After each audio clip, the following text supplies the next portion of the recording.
Graça e paz, irmãos. Glória a Deus. Glória a Deus por mais um domingo. Glória a Deus por mais um culto de Santa Ceia, onde nós trazemos à nossa memória a morte do nosso Senhor Jesus Cristo e nós anunciamos a sua morte até que Ele volte.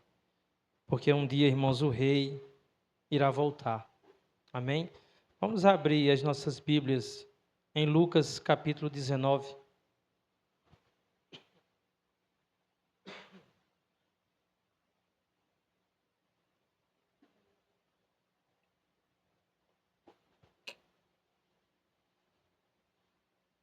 Evangelho de Lucas, capítulo 19, a partir do verso 11.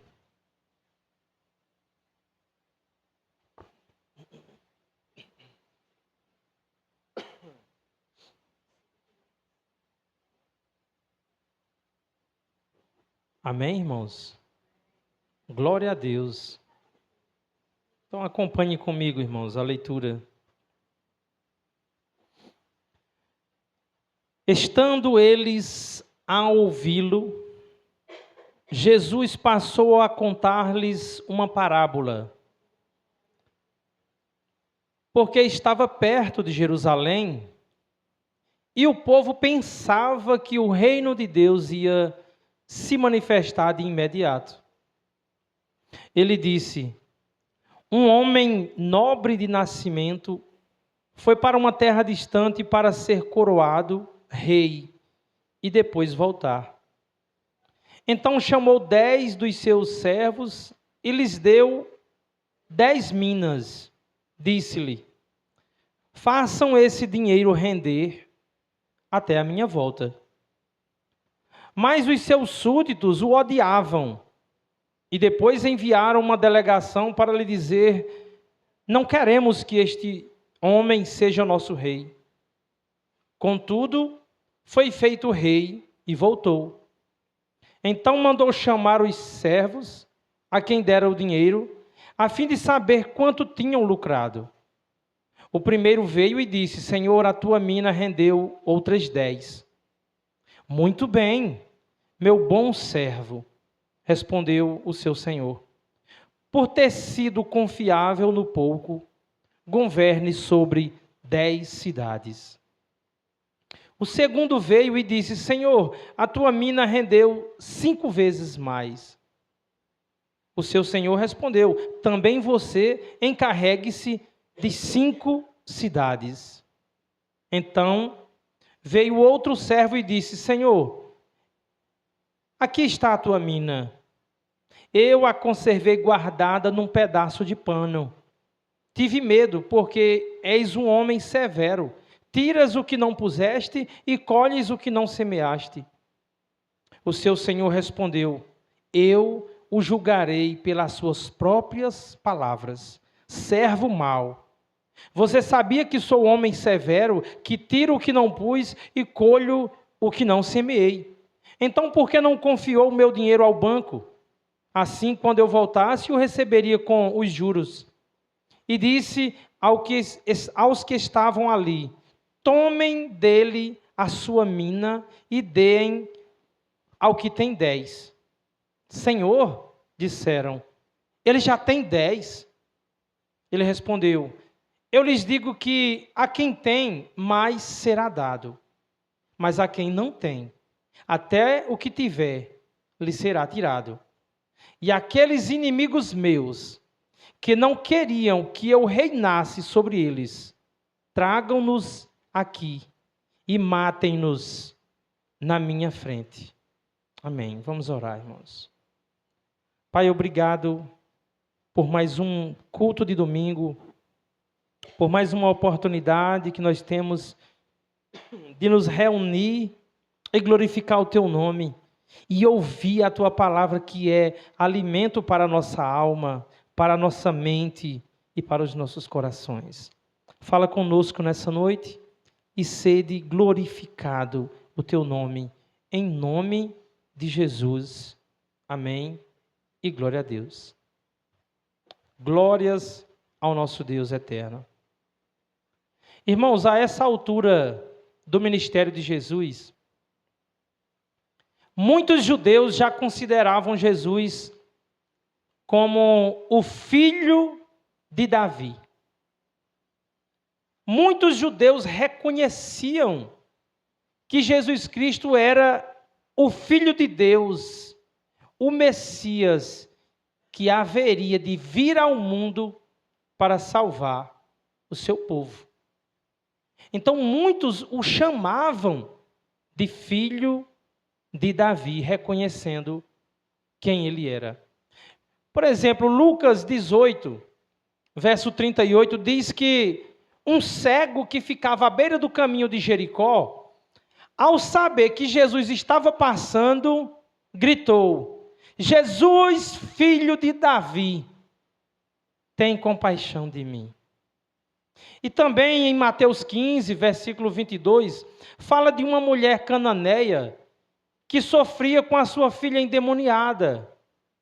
E ao ver que Jesus passava, ela gritou: Jesus, filho de Davi, tem compaixão de mim.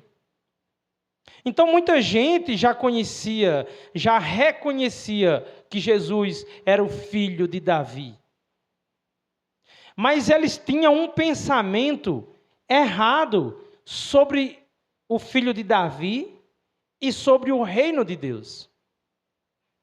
E Jesus conta essa parábola para corrigir o pensamento equivocado do povo. Porque o povo estava enganado. Eles reconheciam que Jesus era o filho de Davi, mas eles tinham um pensamento que não era coerente com o reino de Deus e nem muito menos com a missão de Jesus Cristo a esse mundo. O versículo 11, eu queria que os irmãos acompanhassem comigo. O versículo 11 nos ilumina sobre este assunto, sobre por que Jesus contou essa parábola. E diz assim: estando eles a ouvi-lo, Jesus passou a contar-lhes uma parábola. Por quê? Porque estava perto de Jerusalém e o povo pensava que o reino de Deus ia se manifestar imediatamente. Então Jesus, que a essa altura já era reconhecido por muitos como o Messias, filho de Davi, estava próximo da capital de Jerusalém. Essa informação é importante e no decorrer da pregação os irmãos vão entender por quê. Jesus estava próximo de Jerusalém. Era para lá que ele estava caminhando. E o povo pensava que o reino de Deus ia se manifestar imediatamente. Eles pensavam, irmãos, que o filho de Davi, prometido por Deus, estava indo a Jerusalém para exigir o seu trono. Eles pensavam que Jesus ia vestir uma armadura, empunhar uma espada, juntar um exército e derrotar o Império Romano no campo de batalha. Eles viam o filho de Davi como um rei, como qualquer um dos outros. Um rei político e um rei guerreiro que ia resolver questões terrenas. O seu reino ia ser dessa forma. E a expectativa esse pensamento errado aumenta quando em Lucas 19, versículo 9, que nós meditamos na semana passada, Lucas 19, versículo 9, Jesus declara a salvação sobre a vida de Zaqueu. Ele diz, hoje houve salvação nesta casa, porque este também é filho de Abraão. Aqui nós temos o contexto da parábola. Então o povo pensava o seguinte: ele salvou Zaqueu, ele declarou salvação sobre a vida de Zaqueu, sobre a casa de Zaqueu, ele está caminhando para Jerusalém, então ele está indo para lá para tomar posse do seu trono.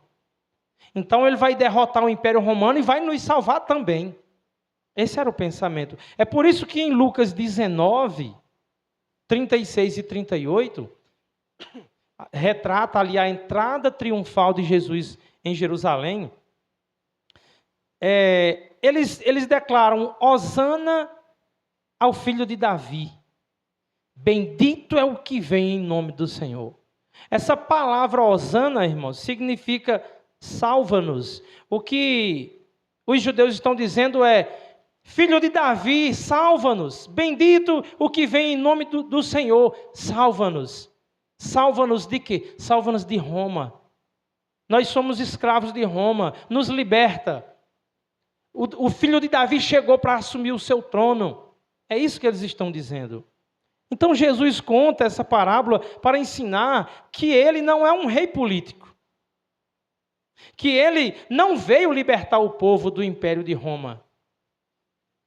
Que esse não é a sua missão. E embora o reino de Deus tivesse sido inaugurado com a vinda, ainda não havia se estabelecido em sua plenitude.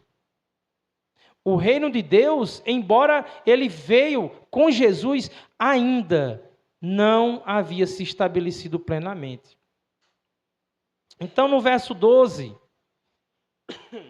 ele disse: um homem de nobre nascimento foi para uma terra distante para ser coroado rei e depois voltar. Irmãos, o homem nobre da parábola é Jesus Cristo. Ele está falando de si mesmo. E embora ele seja de fato o filho de Davi, ainda não era a hora do seu reino ser estabelecido em toda a sua plenitude. Ele ainda tinha que ir para a cruz. Ele ainda tinha que morrer e pagar com o seu sangue pela salvação de todos os eleitos que Deus lhes deu. E ele diz: um homem de nobre nascimento foi para uma terra distante, falando de si mesmo, porque depois da sua morte, ele subiria ao céu para receber a sua coroa, para ser coroado rei, para assentar-se no seu trono à direita de Deus, e é lá que Jesus Cristo está nesse exato momento. Ele comanda todas as coisas, ele governa todas as coisas do seu trono, assentado à direita de Deus.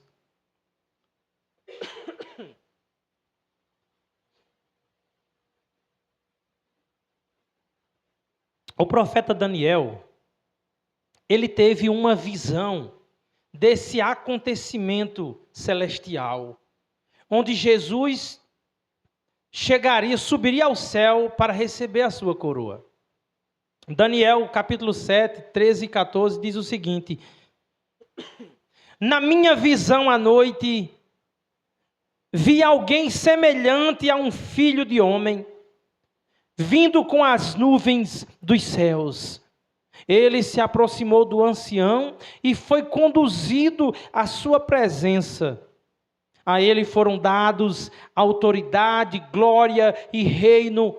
Todos os povos, nações e homens de todas as línguas o adoram. Seu domínio é um domínio eterno que não acabará.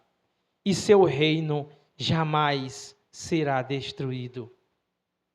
Então, irmãos, é nesse lugar que Jesus se encontra, nesse momento, como diz Hebreus 1, verso 13, Salmo 110, verso 1, Atos 2, 33 e 36.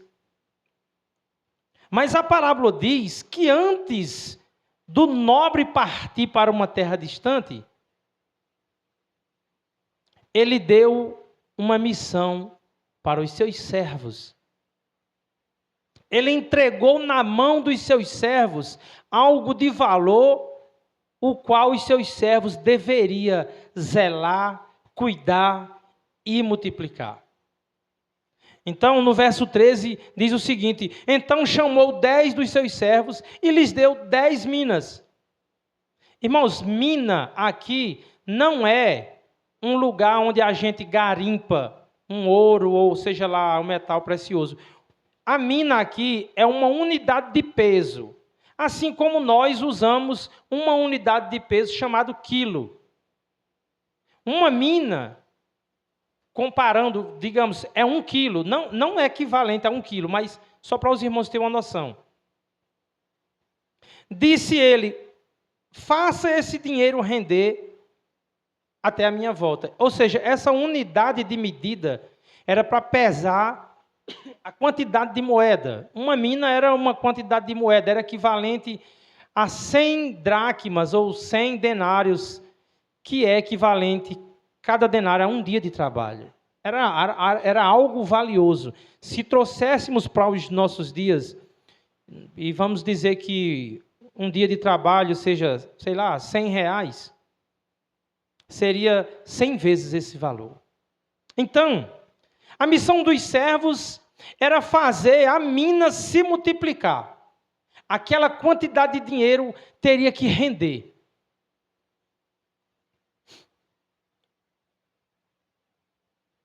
Antes que Jesus subisse ao céu, ele deu essa ordem a seus discípulos, dizendo: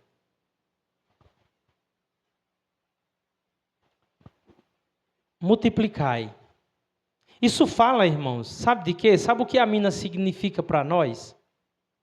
O Evangelho que nós recebemos, que devemos anunciar ao mundo para que se multipliquem aqueles que serão alcançados pela palavra do Senhor. Então, antes que Jesus subisse ao céu, ele deu essa ordem aos seus discípulos, dizendo, Mateus 28:19, portanto, vão e façam discípulos de todas as nações, batizando-os em nome do Pai, do Filho e do Espírito Santo, ensinando-os a obedecer a tudo o que eu ordenei a vocês. E eu estarei sempre com vocês até o fim dos tempos. Jesus Cristo nos entregou um tesouro que deve ser cuidado, zelado, multiplicado. Mas a mina simboliza também os dons que nós recebemos. Os dons de Deus, os dons espirituais que devem estar à disposição do seu reino. Quais são os dons que nós recebemos? A Bíblia diz que Deus distribui dons espirituais aos membros da igreja para que cada um use a fim de que a igreja seja edificada.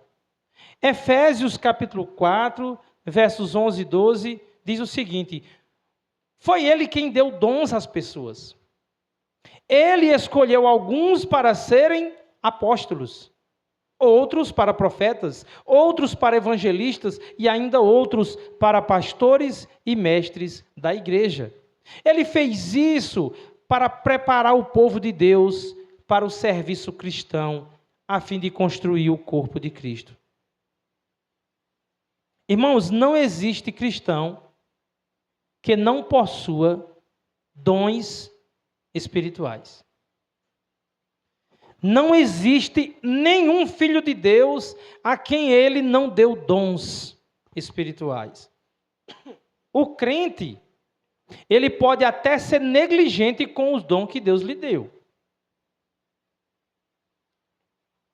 E que um dia ele vai ter que prestar conta pela sua falta de zelo, pela sua falta de cuidado. Romanos 12, 6 e 8 diz o seguinte: temos diferentes dons, de acordo com a graça que nos foi dada.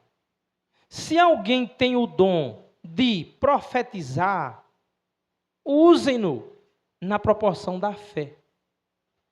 Irmãos, eu não estou aqui enfatizando os dons extraordinários. Nós não somos pentecostais. O texto está dizendo o seguinte: se alguém tem o dom de profetizar, isso não significa que Deus dá novas revelações em nossos dias. Mas nesse caso aqui, significa pregar aquilo que Deus já entregou por meio de Cristo e dos apóstolos. Profetizar é proferir, é anunciar o evangelho. Se alguém tem o dom de profetizar, use-o na proporção da sua fé. Se o seu dom é servir, Sirva. É interessante que em nossos dias, quando se fala de dom, quase não se fala no serviço. Não é verdade? A gente vê, a maioria das igrejas falam de dons, aí vão falar de línguas estranhas, vão falar de profetizar. Há quem creia que os apóstolos existem hoje, o dom de apóstolo. Nós não cremos nisso. Não é o que pregamos.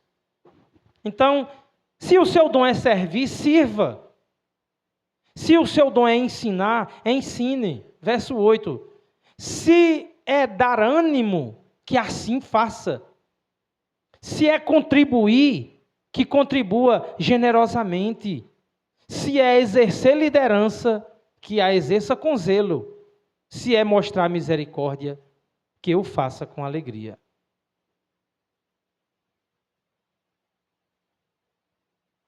Além desses dons que o Senhor nos deu, para que multiplicássemos, para que usássemos para a edificação da igreja, os cristãos também receberam mandamentos práticos do próprio Cristo e dos apóstolos, os quais o Senhor vai cobrar de cada um de nós na sua volta. Mandamentos práticos que todo crente deve conhecer. Congregar é um mandamento direto do Senhor. Participar da ceia é um mandamento do Senhor, uma ordenança. O batismo é uma ordenança. Mandamentos específicos sobre o casamento, Deus nos deu. Mandamentos específicos para o marido, para a esposa, para a criação de filhos, para o empregado, para o patrão. Mandamentos específicos para os diáconos. Mandamentos específicos para os pastores. Irmãos, no reino de Deus não cabe a presença de pessoas inúteis. Todos devem servir ao reino. Todos devem cuidar da mina que recebeu do Senhor. Infelizmente, muitos cristãos negligenciam aquilo que Deus lhe entregou. Muitos vivem como se não existissem mandamentos práticos para a nossa vida diária. Muita gente pensa que ser cristão se resume a vir para a igreja, cantar alguns louvores, depois voltar para a sua vida normal, como se Cristo não existisse, como se Ele não fosse voltar. Como se não houvesse valor nenhum na mina que Ele nos entregou. Irmãos, quando Jesus voltar, Ele vai cobrar de cada um de seus servos. Todos terão que prestar conta daquilo que recebeu do Senhor. Todos. Então a parábola segue. O rei volta e cobra dos seus servos o resultado daquilo que foi entregue a eles. Acompanhe no verso 16. O primeiro veio e disse: Senhor, a tua mina rendeu outras 10. Muito bem, meu bom servo, respondeu o Senhor. Por ter sido confiável no pouco, governe sobre 10 cidades. O segundo veio e disse: Senhor, a tua mina rendeu 5 vezes mais. O seu senhor respondeu: também você encarregue-se de 5 cidades. Irmãos, o texto em questão não está tratando, como algumas pessoas pregam, de salvação por meio das obras. Ninguém é salvo por obras. Nós pregamos aqui nesse púlpito constantemente que somos salvos pela graça de Deus por meio da fé. Porém, a Bíblia fala sobre galardão, recompensas que os servos fiéis do Senhor hão de receber.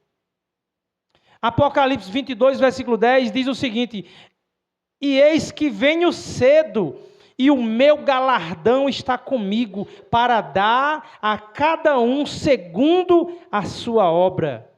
Ou seja, Deus recompensa de forma justa os seus servos fiéis. E a parábola fala de um servo que multiplicou a mina por 10. Servo fiel. Um servo que cuidou com zelo daquilo que o Senhor lhe deu. E a parábola fala também de outro servo que fez aquele dinheiro render 5 vezes mais. Fidelidade, compromisso com o reino. Cada um foi recompensado segundo as suas obras. Nesta parábola, irmãos, Jesus mostra que cada cristão recebeu algo valioso do Senhor. Por isso que eu disse para os irmãos que não existe nenhum cristão que não tenha dons, que não tenha recebido recursos, que não tenha recebido meios de graça, que não tenha sido colocado num lugar de serviço. Não existe esse crente.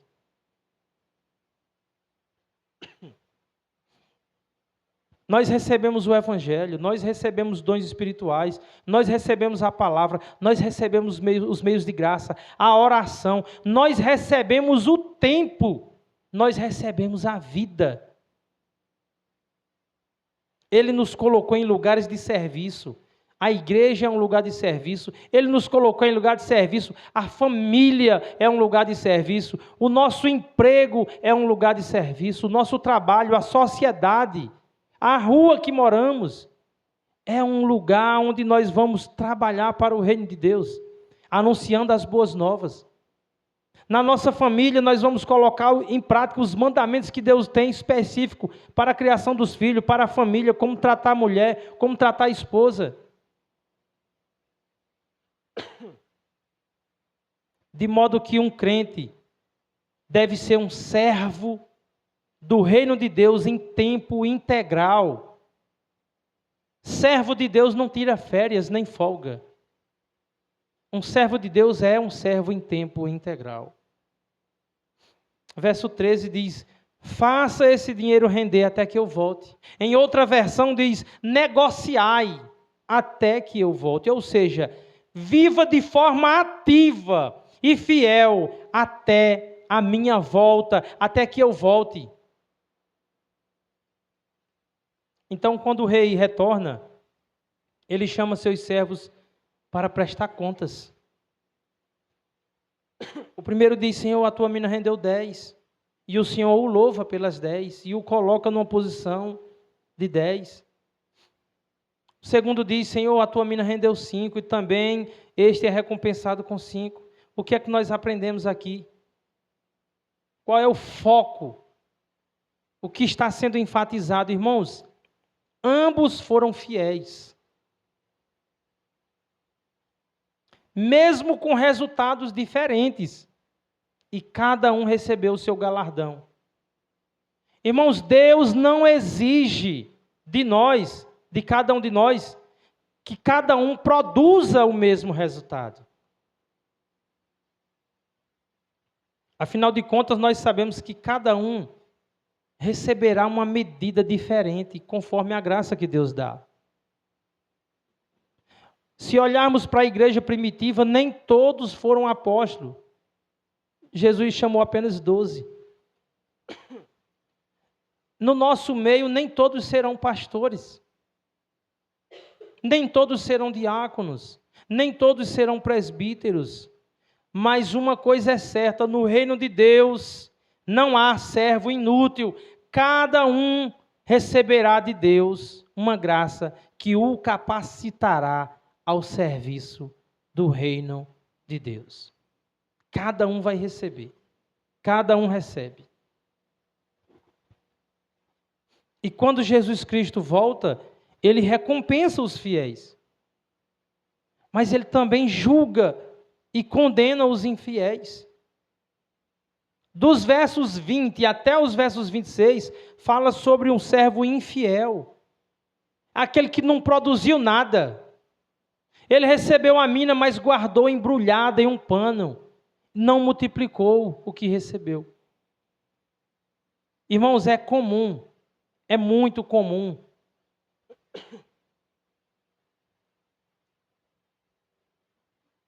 É muito comum em todas as igrejas, pessoas que no início da caminhada demonstravam um grande interesse pelo Evangelho. Tinha curiosidade, participava de tudo, não faltava um culto, queria saber mais sobre Jesus.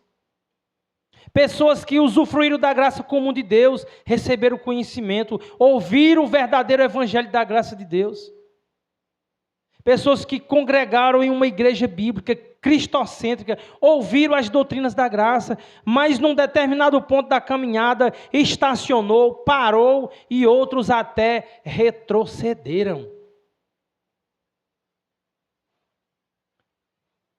Esses representam o servo infiel. Esse servo é alguém que tem aparência de servo, mas é inútil no serviço do reino de Deus.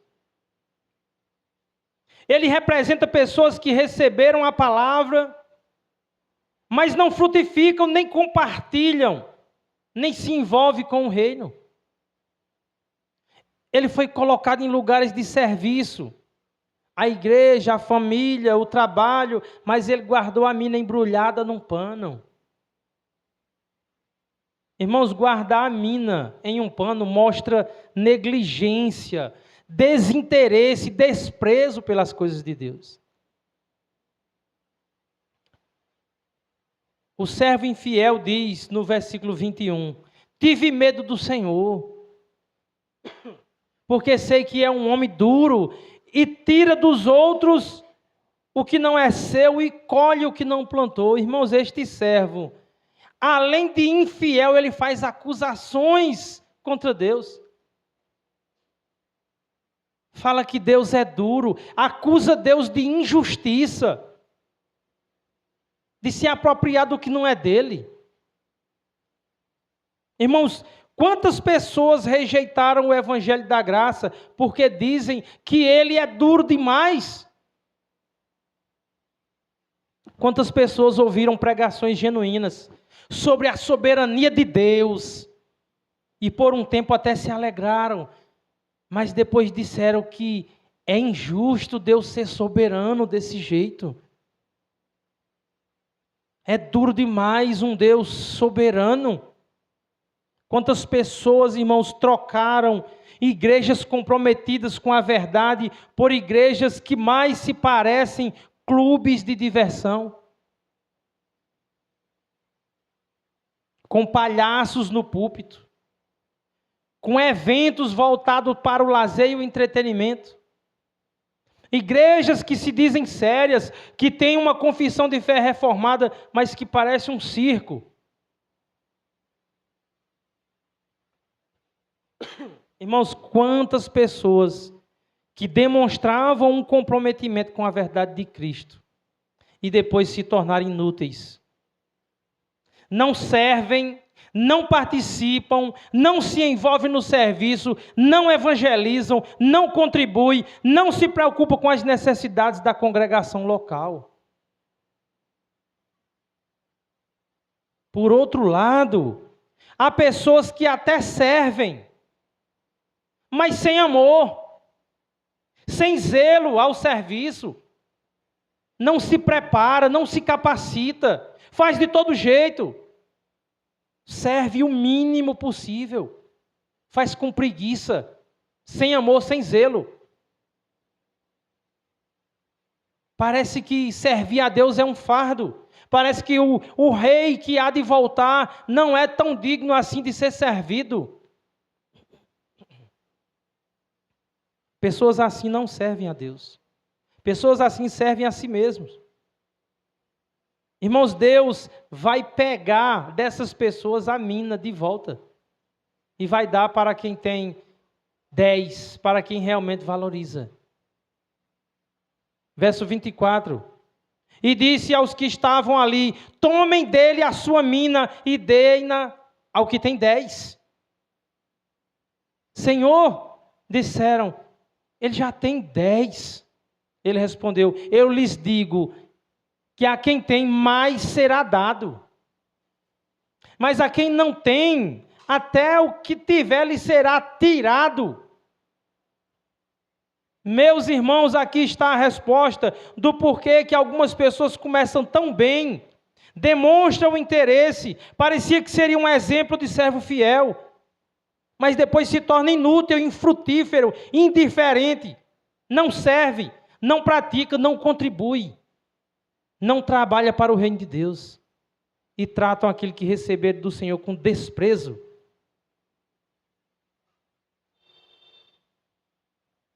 Irmãos, o servo infiel não é servo coisa nenhuma.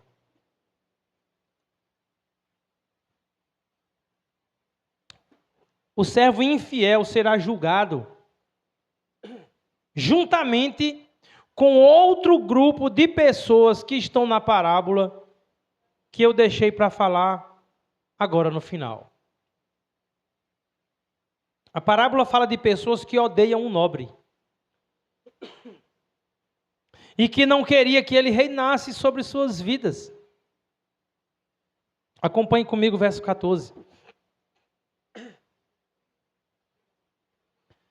Mas os seus súditos o odiavam, e por isso enviaram uma embaixada atrás dele, dizendo: não queremos que este homem reine sobre nós. Súditos que demonstravam ódio pelo rei, que não queria estar debaixo do seu governo, que não queria que ele governasse sobre eles. Irmãos, este é o diagnóstico bíblico do coração de todos os homens não regenerados. De todos. Ódio contra Cristo e rejeição ao seu reinado. A Bíblia é muito clara quanto a isso. Todos os homens, por natureza, rejeitam o reinado de Cristo e odeiam Cristo. Todos os homens, sem exceção. Irmãos, esse não é um discurso exagerado. Esse não é um discurso apelativo, mas é uma realidade espiritual sobre todos os descendentes de Adão. Todos eles. Como diz Lucas 19,14, não queremos que este reine sobre nós. Esse é o grito do coração natural de todos os homens. Não queremos que ele reine sobre nós. O homem odeia a ideia de sujeição a Deus, porque deseja ser o seu próprio Senhor. O homem odeia. Irmãos, não é apenas que os homens cometem pecados. Todos se opõem ao reino de Cristo. A menos que Cristo transforme o coração do pecador, esse é o seu coração. Rejeita o seu reinado e odeia a Cristo. É interessante que, para muitas pessoas, essa é uma linguagem muito forte. Alguém pode dizer o seguinte: é claro que você está exagerando, a Bíblia não fala que todos os homens odeiam a Deus. Mas Romanos 8, versículo 7 diz o seguinte: a mentalidade da carne é inimiga de Deus. Porque não se submete à lei de Deus, nem pode fazê-lo. É a palavra de Deus que diz. O homem carnal, irmãos, não é neutro, ele é inimigo de Deus. Inimigo. Rejeita sua lei, ao seu governo e à sua autoridade. Rejeita. Ainda em 1 Coríntios, capítulo 2, versículo 14, vai dizer o seguinte: ora, o homem natural não aceita as coisas do Espírito de Deus, porque lhes parecem loucura. A Bíblia está dizendo que o homem, naturalmente, os filhos de Adão, não aceitam as coisas do Espírito de Deus, porque para eles isso, irmãos, é loucura, é insensatez. É desprezível para eles aquilo que Deus fala. Alguém ainda podia dizer: mas eu não odeio a Deus. Como você prova que eu odeio a Deus? Como você prova que todos os homens naturais odeiam a Deus? Essa é uma linguagem muito forte. A Bíblia está dizendo, mas eu não aceito isso. João 3, 19 e 20 diz o seguinte: e a condenação se baseia nisto, que a luz de Deus veio ao mundo. Quem é a luz de Deus? É Cristo. Mas as pessoas amaram mais as trevas do que a luz, porque os seus atos eram maus. Verso 20 diz: quem pratica o mal odeia a luz e não se aproxima dela, pois teme que os seus pecados sejam expostos. Esse versículo nos mostra que o pecado cria uma rejeição a Cristo no coração dos homens. A pessoa que vive no pecado não quer chegar perto da luz, porque a luz revela que ela realmente, quem ela realmente é.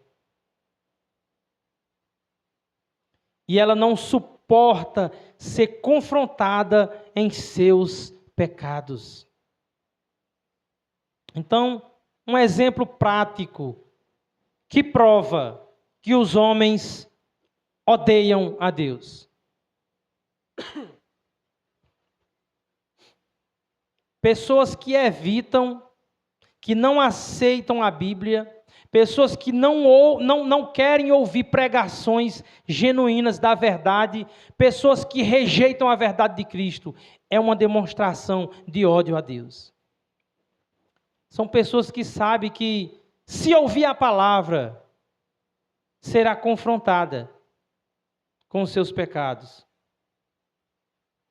Porque a palavra fala sobre o adultério, mentira, orgulho, avareza, inveja, cobiça. E todas essas coisas estão no homem. Uma demonstração de ódio à palavra de Deus é dizer: eu não creio na palavra de Deus. Eu não creio nesse Deus das Escrituras. O ódio aparece quando o Cristo da Bíblia é pregado. E eles rejeitam. São pessoas que dizem: eu não acredito em um Deus que julga, eu não acredito em um Deus que condena, eu não acredito em um Deus que manda para o inferno. Eu não acredito em um Cristo que define a forma como eu devo viver a minha vida. Isso é ódio. É demonstração de ódio. Eu não acredito em um Cristo que diga como eu devo viver. Aí eles dizem assim: o Deus que eu creio quer me ver feliz. O Deus que eu creio não chama essas coisas que a Bíblia chama de pecado. Isso é ódio. Isso é uma demonstração de que as pessoas não querem se sujeitar ao domínio de Cristo, ao reinado de Cristo. Pessoas assim criam um Deus para si. E Deus é Deus justamente porque Ele é quem define a forma como nós devemos viver. Ele decreta todas as coisas, Ele define todos os padrões. Irmãos, um rei não se ajoelha diante da vontade dos seus súditos. Um rei decreta, e é os súditos que se ajoelham diante de um rei. Essas pessoas não têm nenhum problema em ouvir falar sobre um Deus que abençoa e realiza sonhos. Elas criam para si um Deus assim. Mas elas têm muita dificuldade em aceitar um Deus santo, que odeia o pecado e que determina a forma como elas devem viver. Um Deus que diz que elas devem viver debaixo do reinado de Cristo, do senhorio de Cristo, fazendo a vontade de Cristo. E quando as pessoas não se sujeitam ao reinado de Cristo, é uma demonstração de ódio. Elas não querem que Cristo reine sobre elas. E a parábola diz, irmãos, que o rei vai voltar e vai cobrar de cada um aquilo que eles receberam. Todos os ímpios recebem todos os dias o favor de Deus, ainda que não tenham recebido a salvação em Cristo. E eles vão prestar conta também. Os servos fiéis hão de se apresentar diante de Deus e serão recompensados.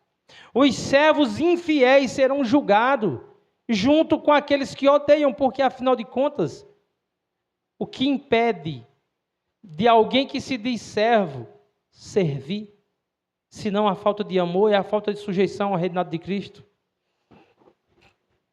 Então, para os servos infiéis e para todos aqueles que se opõem ao reinado de Cristo, esta é a sentença, versículo 27. E aqueles inimigos meus, que não queria que eu reinasse sobre eles, tragam-nos aqui e matem-nos na minha frente. Amados irmãos, esse texto não é uma ordem para uma ação humana. O versículo 27 não é uma ordem de Deus para que cristãos pratiquem violência contra outras pessoas. O texto aponta para a volta do rei, e é o rei quem tomará vingança contra os seus inimigos.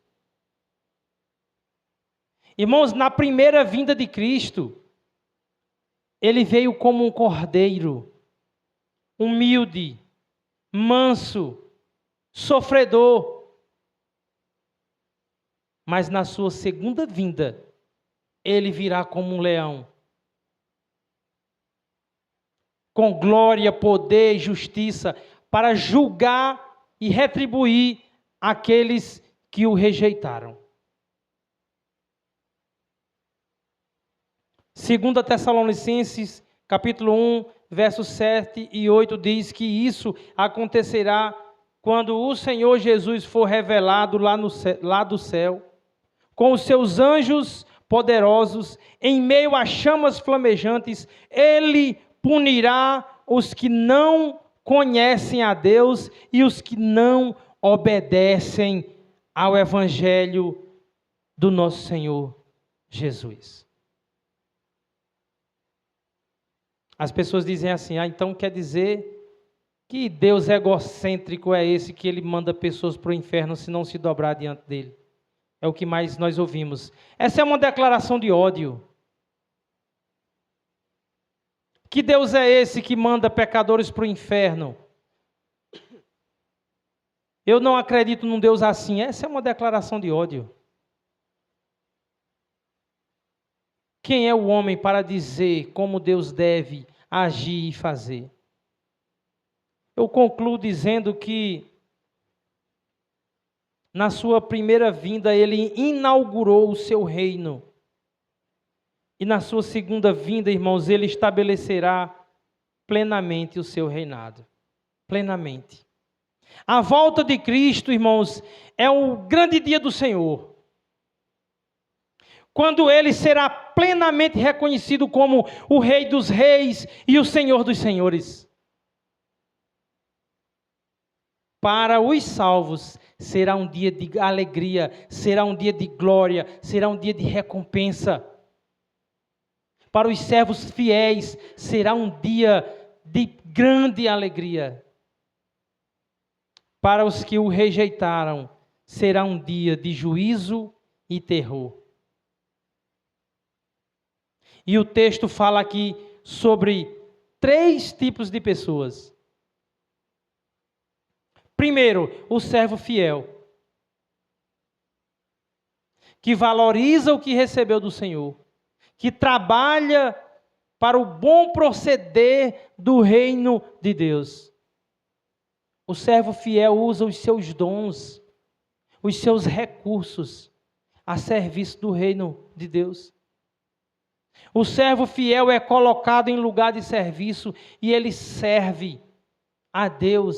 Ele observa os mandamentos práticos direto do Senhor, para que ele tenha uma vida que seja digna e coerente com o Evangelho. na igreja, na sua casa, no seu trabalho, no meio em que ele vive.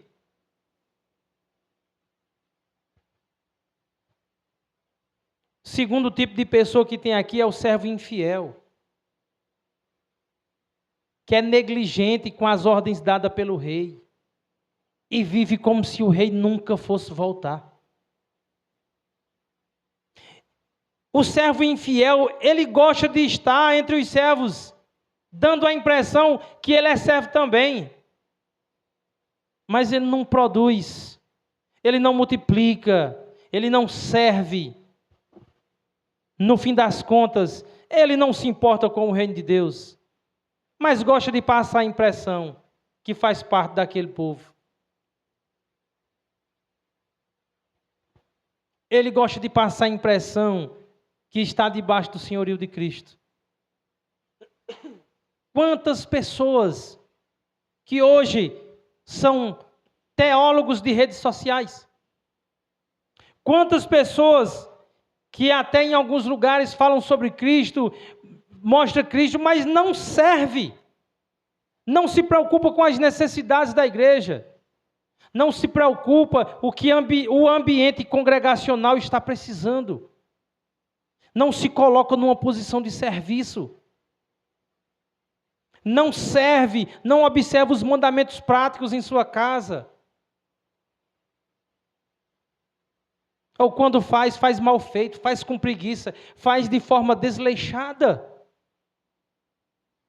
Serve infiel.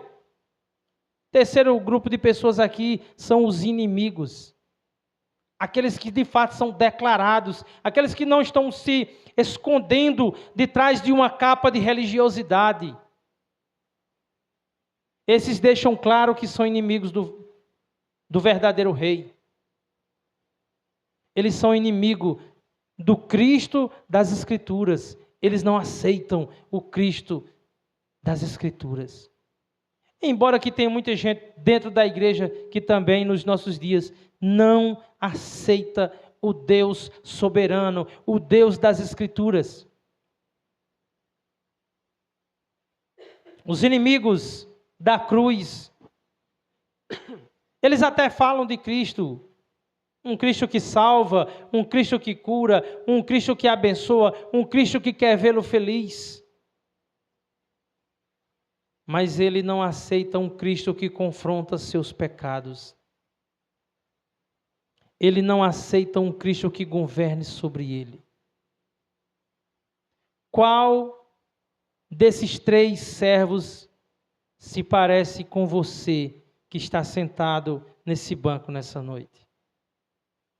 Se você tem sido o servo fiel, que Deus continue lhe concedendo graça, para que você sirva ao reino de Deus com fidelidade, com alegria, com prazer, com zelo, e procure cada vez mais melhorar aquilo que você já faz. Se você tem sido um servo infiel, mesmo ouvindo a verdade do Evangelho, culto após culto, se arrependa hoje e creia que o Rei Jesus voltará. Não trate as coisas de Deus com desprezo.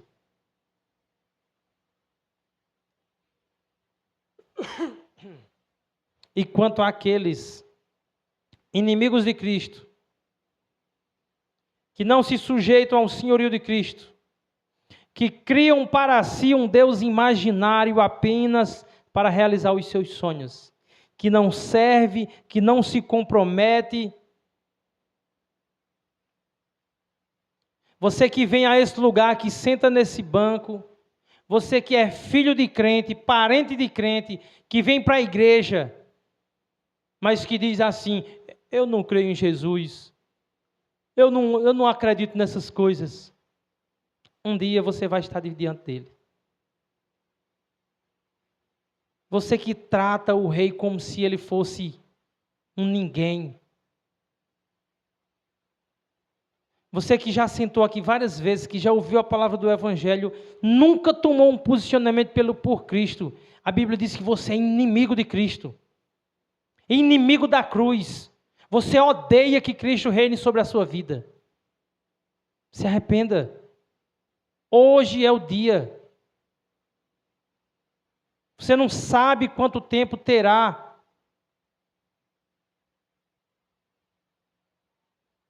A ordem do rei para os servos são claras. Cuidem daquilo que é meu, multiplique aquilo que eu lhes dei. Irmãos, hoje, para a glória de Deus, estamos celebrando mais um culto de ceia. E culto de ceia tem tudo a ver com a volta do rei. Culto de ceia tem a ver com a mensagem central do Evangelho: o rei voltará. Ele vai voltar. Ele vai cobrar de cada um, dos fiéis. Ele vai julgar os fiéis e vai recompensar os fiéis. Ele vai julgar os infiéis. Ele vai condenar os inimigos de Deus. 1 Coríntios 11, 26 diz: porque todas as vezes que comerdes esse pão e beberdes o cálice, anunciais a morte do Senhor, até que Ele venha. Então, o Senhor nos diz nessa noite,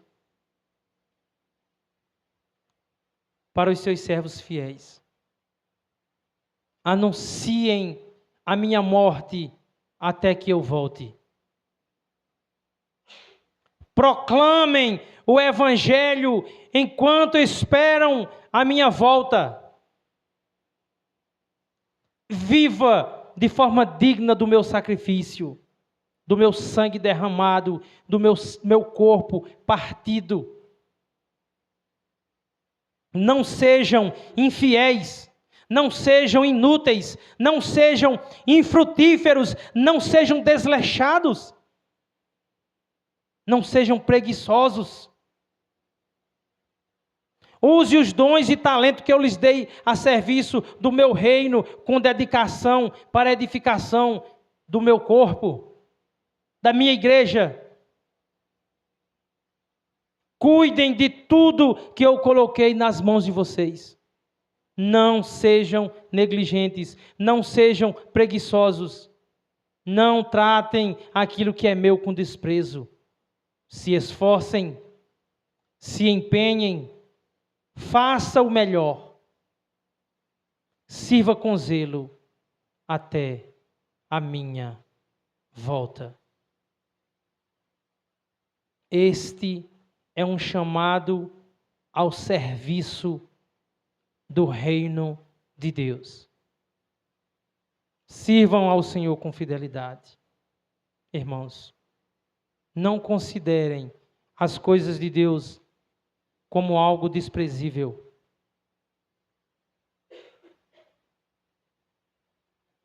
Como acontece em muitos lugares onde se reúne um povo. Sejam fiéis. Vamos orar.